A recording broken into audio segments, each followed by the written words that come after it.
We've upgraded this week. Matt Bonnette is in for Heath Schroyer. Coach is doing something, I don't know, somewhere in the country. Who knows with that guy.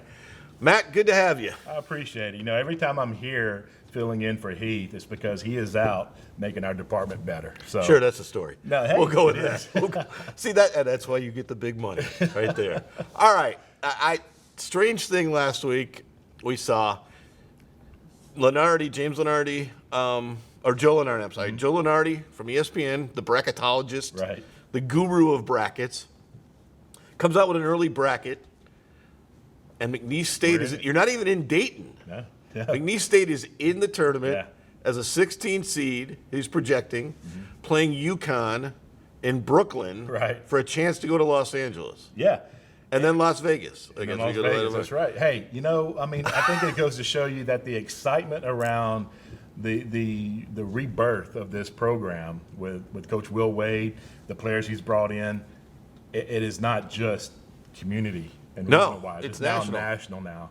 And to see that, even though it is, you know, a projection, a year it is. away almost, but to see your name up there, it really means a lot and tells you how much this program has really already grown in just a couple of months. Well, I think the interesting thing is, when you guys hired Will Wade, one of the reasons was to flip the image of the program, Right. not only locally and regionally, but nationally, and get a national name. And here you are, without ever playing a game, without most of his recruits even stepping on campus yet, Right.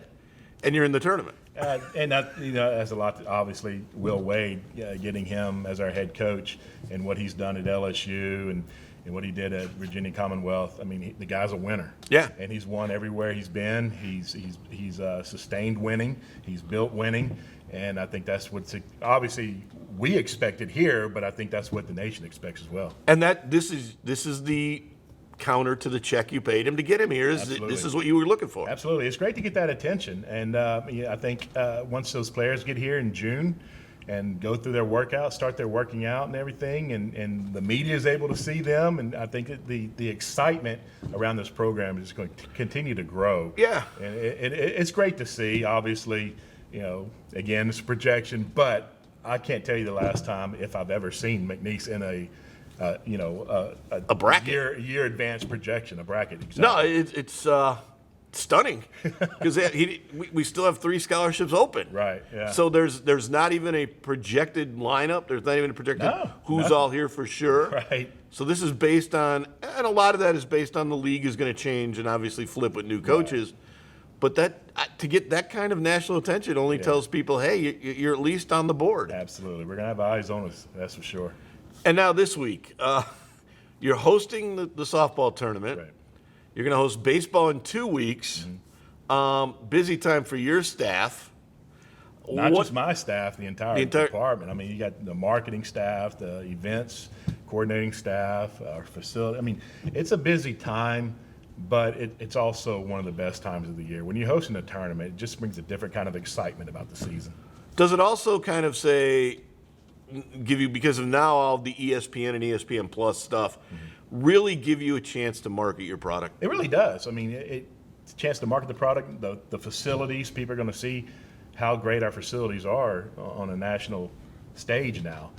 A lot of the signage and all is going to be covered up because it's supposed to be, a neutral site. Well, it's not going to be a neutral. That's But we'll get into some Southland stuff later. You're not going to be able to get rid of the huge, bucking cowboy on the field or anything. That's going to be pretty obvious where the game right. is at. So it is. It's great. It's great to be able to have a national audience with us and to see not only what our programs can do and what our programs have available to people out there, but also for the teams coming in. Yeah. I think the teams really love coming to our place now because of our facilities. Yeah, and also it rewards your fan base. It's been pretty loyal through some down years and that, but it's really rallied around this group, especially the softball players. And we've had some of the best crowds over the years, and they continue to grow. I mean, baseball, averaged over 1,100 people a game this year. Softball was In pretty bad weather, by the way. It wasn't great weather. We got good weather last weekend for really the first time. Yeah, absolutely. Softball again, the average attendance has been way up there. So it really, I think it's been a blessing for our fans as well. How much more attention have you guys gotten with Will Wade in town? Your department. It's been okay. It was a lot at the beginning. But it wasn't anything negative, It was all positive stuff, which I was glad. A little surprising, though, because he does have some baggage he comes with from right down the road. I think every coach probably does. Every employee has some kind of baggage. But being able to visit with him and talk to him on a daily basis, I mean, he's just a tremendous person, tremendous human being, and we're lucky to have him here. It's going to be a fun ride. It's going to be a while because football's also. All of a sudden, I can't wait for that. Golly, man, it's going to be exciting. All of a sudden, he's getting all these recruits coming in late. No, it's wonderful. It's going to be a show. The 23-24 athletic season is going to be tremendous for McNeese athletics. It's got high potential. When we're back, James Landreneau is our guest. We'll talk softball and the run at another championship after this. Welcome back to Poke Nation. Joined now by Cowgirls softball head coach James Landreneau. Coach, thank you for joining us. I know it's a very busy week coming up. The Cowgirls hosting the 2023 Southland Conference softball tournament. Gets underway on Tuesday morning. But Coach, you're very familiar with this area, this part of the season. Just what you're thinking going into this and how you feel like the team's playing. Yeah, the crazy thing is I still don't feel like we've played our best softball yet. That's the promising thing. This weekend I felt like we did a good job of staying focused, left a lot of people on bases. So I feel like there's some more there, and that's what we're trying to focus on now, is trying to clean up a couple things that we feel we could get a little bit better at. But, for us, the tournament is, what we try to do as a staff is make sure that our team is not distracted by the word tournament. It's one game at a time, and just making sure we stay focused. We have 2 days of prep work to get ready, so that'll start today for us. I gave them the day off yesterday. And so it's just kind of cleaning up a couple things from the weekend. Now you've got the last two conference tournament MVPs. You've got 3 all-conference tournament players total on this squad. How important to have that kind of experience going into a tournament, which is a whole new ballgame? Yeah, I think what it allows is, the younger players kind of see how they handle themselves and how to prep work and see how they really don't change because of the tournament. That's the biggest thing. Anytime you have players that know how to that perform well when it matters the most, and it's important. It kind of feeds to the rest of the team, and we have great leadership in the locker room. We have players that have played in big games before, so for the younger players, that they're great role models. Just to kind of see how they handle their business. They don't nothing gets too big for them. I guess I go to the one point that I found interesting in the whole tournament is you're playing at 11 o'clock on Wednesday instead of in the prime time for crowd. How do you get ready for that? Because 11 o'clock is kind of a different time. Yep. But also the fact that, are they trying to take away some of your home field advantage? Yeah, I tell you what, that's a question for the conference. I don't make those. I look at the schedule, see when we go play, we're going to show up and play. Now, we did play a game earlier this year against a good Washington team that came down and play us at 11 o'clock. And so we looked at that game knowing if you're number 1 seed, because this was predetermined a long time ago, if you are number 1 seed, you'd have to play at 11. So our players are familiar with that game time and how that's set up. So it's not out the ordinary. Throughout the year, what we try to do is we set up inter squads at different various times and give our players some adjustment, just with time to get up. Timing? How are you going to get up? How are you going to eat? All those things before you get ready for your game. You guys last year in the regional saw rain, had it changed, had to work through it. Does that set you up for tournaments? Because tournaments can get backed up. Yeah. We talk, it's crazy, Jim, is we actually talk about these things in the beginning of the season, in the fall when we get together. What's some adversity that we're going to face throughout the year? And weather being one of them, how do we prepare for it? And so when we have practices, we'll have a practice knowing it's going to rain. We have to sit around and wait and just kind of get ourselves ready to practice, play for it. And so we try to talk about every possible scenario that could become a distraction. And in the fall, we try to put our players through it. practice late at night and have to get up early in the morning for weights. Certain things like that where we're having a late turnaround, unexpected maybe, and have to get up and play early in the morning. So we try to do those things throughout the fall to try to mimic them just being used to that kind of adversity that they may face. Now, kind of piggybacking off of that, if there is a rain problem and all that, being at home, how important is it to be at home where if there's a rain issue, you have your players in your clubhouse now instead of being somewhere else and you're in some other facility just kind of hanging out instead of being nice and comfortable? Yeah. Last year we were fortunate at Northwestern. They were such a great host. They had locker rooms for us, so we were able to go into different various locker rooms. It is. It's a two-edged sword. Playing at home is great. You always worry about there's a little bit more distraction at home. When you're on the road, you kind of have a little bit better control of your team and the environment and what they're thinking about at home. There's a little bit more freedom. Families are in. So we have to just really monitor to make sure that we stay focused on what we have to do and let's show up and play good softball. Last weekend, 3 pitchers throw shutouts. Wow. Impressive. You've had 2 pretty dominant pitchers all year. How do you decide who throws game 1 of a tournament? Matchup, like who we feel matches up to that their swings a little bit better, and who we'll kind of look at who pitched well against them early in the year and try to figure it out. We'll watch some film and see what kind of pitchers had success against those teams, whoever we end up playing, and once we kind of get some film, then we just go ahead based on have to make an educated decision. It's not like most years for you guys where you have a number 1 and then you do have some depth this year. Yeah, I like the fact that we could play matchups a little bit better. I think they all 3 bring something different to the table, and there's different speeds. Ashley likes to go up and in a lot, and Whitney could go down in the zone very well, and Shay comes in and she's able to throw between 64 and 60 miles an hour, mixing speeds well. So it's been nice to have that kind of depth in our staff. Yeah, that's something you haven't had all that much. You've always had a dominant pitcher, but then getting into it going to help you if you get to the regionals too. Absolutely. But right now we got win game 1 on Wednesday. When we come back with James Landreneau on Poke Nation, we're going to talk about whether his team should be in the NCAA tournament or not right now without making the tournament run. Right after this. We're back with softball coach James Landreneau, a guest all the time at this time of the year for us because he's always winning. Coach, you've made a case for your team that it should be in anyway, despite the tournament, whatever happens in the tournament, or at least if you get to the championship game.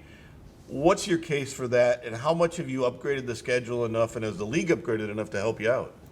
Yeah, I think our league has done a good job of scheduling. I think, Southeastern's sitting right there. We have 2 teams that are in the, I think, top 65, with us and Southeastern both being, respectively, we're in the 40s, and I think they're in the 50s is where they're at right now. So it's probably the highest we've had 2 teams sitting, for the RPI standing. I think we've had some good wins. Obviously a quality LSU team is still winning right now, and Washington team that continues to win. We've played a tough schedule with Kentucky, and we had a tough series with Ole Miss, and played Lafayette 3 times this year. And so I feel like our team has played well. It went in big games, but ultimately, those things are out of our control, so our focus needs to be on what we can control, and that's this weekend, and try to get to Wednesday and play well. Do they consider it all last year's run? I don't know. That's a good question. The committee, you never really know what goes on in the rooms. We've been in this situation before, and I was told that we were in. I think 2017 and 2018, I was told that even if we win the tournament that we'd still in because we had some good wins. But you really don't know. You don't want to leave it up to, you want to go ahead and take care of business yourself. That 2017 team set a school record percentage winning percentage in conference play. Okay. This year ranks number 2 all time with the winning percentage. Where would you? It's hard to say what's the greatest team in his school history is. But how would you? Oh, man. I mean, arguably one of the greatest teams, right? Yeah. Yeah, you're just trying to get me in trouble with alumni, man. I'm not saying this is the best team. I'm just saying, does it rank up there with the best? Yeah, look, we've been fortunate to have some good teams that have done some great things here. And I always tell our team every year the team's a little different. And they all have strengths and weaknesses. I think what this team has done a really good job is we've been able to play good defense throughout the season. And that's something that we haven't always had. But, you know, when we didn't have probably the best defensive numbers, then we're a little bit better offensively. But, you know, I like to talk about this team, what they've been able to do the last 3 to 4 weeks from relatively a young roster when you talk about for as actual playing time on the field. They just stayed composed, they stayed mature, and I tell you what, they're a loose group. They like to have a good time, they're fun, they keep things light around the locker room, but they are a fun group to coach. Are you looking to forward to playing Southeastern again, maybe? We're looking forward to that game. Whoever's in that slot is whoever is in that slot. You know, our focus, like I tell our kids, the key to us playing well is to focus on what we can control. What we can control is how we prepare and how we play that day. And that's where our focus needs to be. As soon as we switch that focus to someone else, you're losing your edge. You're losing what makes you really good. You've won 12. This program has won 12 championships, regular season and tournament combined in the last 13 years. Dynasty? I think, you know, that's relatively, I guess, it's who you talk to, right? I think from my standpoint, one day I'll be able to look back and think about those things. But, you know, right now I feel like as soon as I start reflecting on the past, then I quit growing for the future. And we got to make sure we keep growing and keep doing that. You know, those kind of things are great for our fan base. It's great for our alumni. It's great for the area. But us in the middle, still in the weeds right now, we got to stay focused on doing our job. Take yourself just out of your coaching, you know, Yeah. world for Yeah. a second, and just, I mean, that is impressive. 12 championships in 13 years. That's unheard of. Great. You know? I mean, that's great coaching. That's great players. That's you know, everybody that involved in this program to keep it sustaining. Yeah, I think the biggest thing is when you look at the puzzle and we talk about what it takes to sustain success. I think anybody could get hot for a year and win, but can you do it for a long period of time? And when you look at it, you say, what does it take? And there's a lot of pieces to that puzzle, a lot of pieces to the puzzle between community support, through boosters, through administration, through, you know, coaching staff and players that you bring in. And we've been fortunate to be able to have those things that kind of keep us going and building. You know, think back from when I started here, Matt, you know, we get 50 people to a game if we were lucky. And now to be able to have reserve seating and people showing up and the way they showed up this year for the LSU game has just been tremendous. That's been the rewarding thing, is to see the growth of the program and the excitement. And we just, as right now, as the coach is in, we just want to keep it going for everyone else out there. Is there pressure because you're hosting? The pressure comes from without, but we don't look at it that way. We feel no matter where we're at, we want the same results. If we're home or away, we're trying to do what? We're trying to play our best softball that we can. Do you worry about people outside of your program saying it's a two-team tournament? I know that, you know, that's the one thing we talk to our players about, you know, is stay away from distractions. And I remind them all the time that, hey, we were 3 seed twice and won the tournament. You know, so it doesn't matter where you start, it's where you finish. So you got to stay grounded and stay focused one game at a time. James Landreneau, tournament begin actually earlier today. They will play game 2 if they win at 1 o'clock tomorrow. We'll see you. We'll have Matt Bonnette finish up with us after this on Polk Nation. Back with Matthew Bonnette. James Landreneau, an interesting guy because all those championships you talked about really elevated a program that was already on the upswing.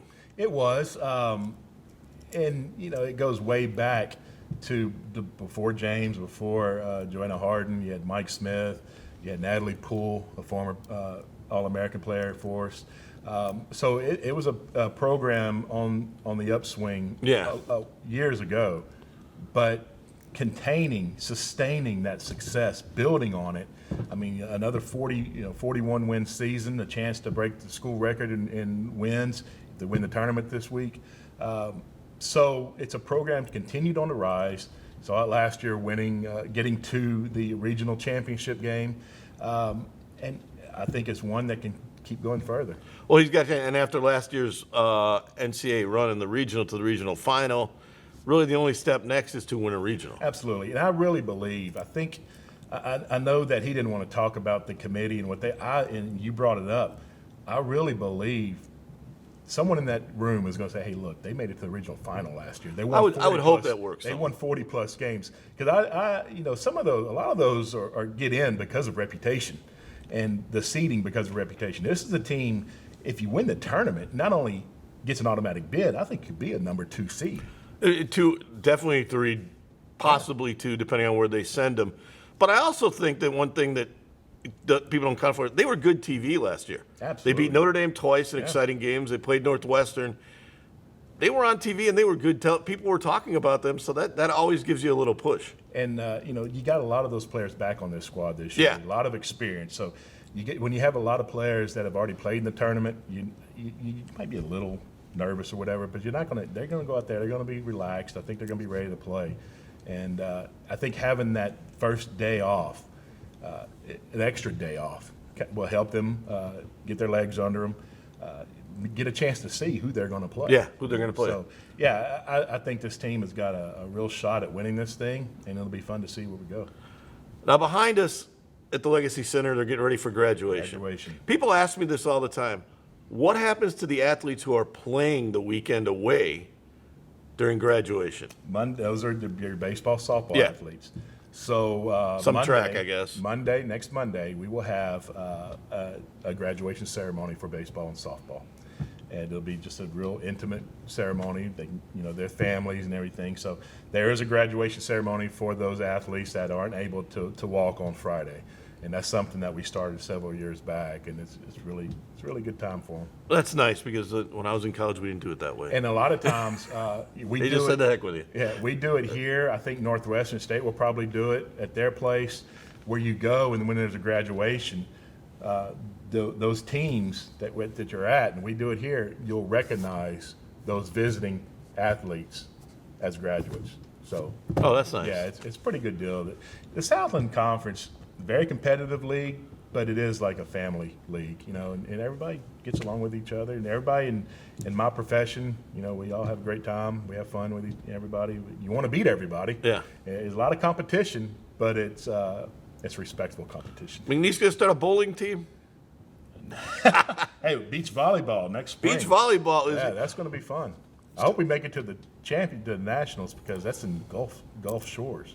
Really? Yeah, they just had the NCAA tournament this past weekend. Where are you playing your beach volleyball? We're going to play at South Beach, right there next to Crying Eagle.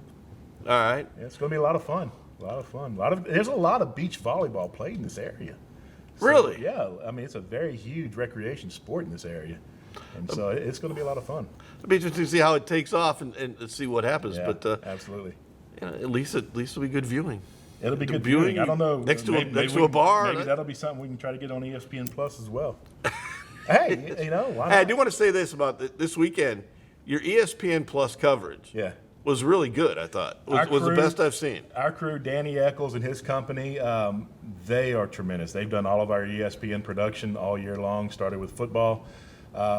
They've done a great job, and their replay shots were really good. Were on point, absolutely. Of course, we had Ron Hayes and Tom Hayford doing the play-by-play and the color commentary. I'm actually about to get started on working on the schedule for next year. We are going to be doing some soccer and volleyball games during the fall. We won't be able to do all of them, but we're going to have certain ones we're going to do. Of course, we'll do all the basketball, all the football home games, and then we'll work on getting the baseball and softball schedules done whenever the coaches get. Who are the announcers for softball and baseball tournaments? That is going to be from the Southland Conference. You don't know yet? I don't know them yet. No, I haven't heard. But Southland Conference is producing all of the games. They're not going to use our crew. I wish they would, but they want to go use their own crew. I guess they need to have a non-biased crew. I don't think you ever have that when you're doing sports. Get you out on this quick question for you. All right. A lot of work this summer for you for football. Getting ready? No, I don't think it's anything different than any other year. More excitement. Oh, a lot more excitement. It's going to be fun. We're going to be doing different things in my office. We're going to be out at, we have to do reports, video reports out at the practices and everything. So it's going to be a lot of fun. It's exciting to see where this team is going to be. Coach Gary Goff has got it going up and up. Don't forget to watch Sound Off 60 as well on CBS Lake Charles. We'll see you next week on Polk Nation.